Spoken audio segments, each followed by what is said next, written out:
ये तो ईश्वर की आज्ञा होती है कि भूखे लोगों की भूख दूर करके आनंद दिलाने वाली जीवकारुण्यशीलता नामक उन्नत व्रत तो देवताओं, मनुष्यों, ब्रह्मचारियों, गृहस्थों, तपस्वियों, सन्यासियों, पुरुष जाति के लोग, स्त्री जाति के लोग, बूढ़े, जवान, ऊंचे लोग, नीचे लोग आदि सभी लोगों से अवश्य करने योग्य होता है, इसे जानना चाहिए। भूखे लोगों की भूख को मिटाने के विषय में यदि पति को पत्नी रोके और पत्नी को पति रोके और पुत्रों को पिता रोके और पिता को पुत्र रोके और शिष्य को आचार्य रोके और भृत्य को ईश्वर रोके और प्रजाओं को राजा रोके तो भी उन रुकावटों से कोई बाधा न होकर लगातार अपने अपने अच्छे और बुरे सभी कार्यों का फल उनको ही आएगा, न कि दूसरे लोगों को जाता है। इस सच्चाई पर विश्वास करके जीवकारुण्यशीलता का पालन करना चाहिए। इस बात को समझना चाहिए।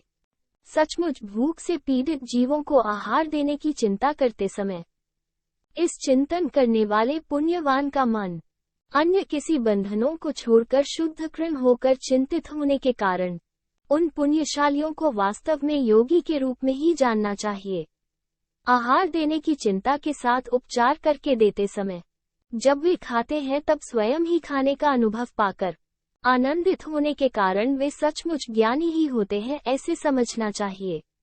आहार देने से खाकर भूख मिट जाने वालों को उस क्षण पर आत्मा के अंदर और बाहर, नीचे और ऊपर, बीच में और बगल में पूर्ण रूप से कर्णादि सारे तत्वादि शांत होकर सारी देह पर शीतला भरकर मुख पर प्रफुल्लित होकर प्रकटित होने वाले ईश्वरीय स्पष्टीकरण और तृप्ति आनंद कहे जाने वाले ईश्वरीय आनंद को प्रत्यक्ष रूप में देखकर अनुभव करते हैं। इसलिए वे पुण्यशाली लोग ईश्वर का दर्शन करके ईश्वरीय आनंद को प्राप्त किए हुए मुक्त जीव के रूप में ही जानना चाहिए। भूख मिटकर खाकर प्रसन्न हुए ये लोग इन पुण्यशालियों को ईश्वर के ही रूप में मानते हैं, इसलिए ये ही ईश्वर होते हैं। इस सच्चाई को जानना चाहिए।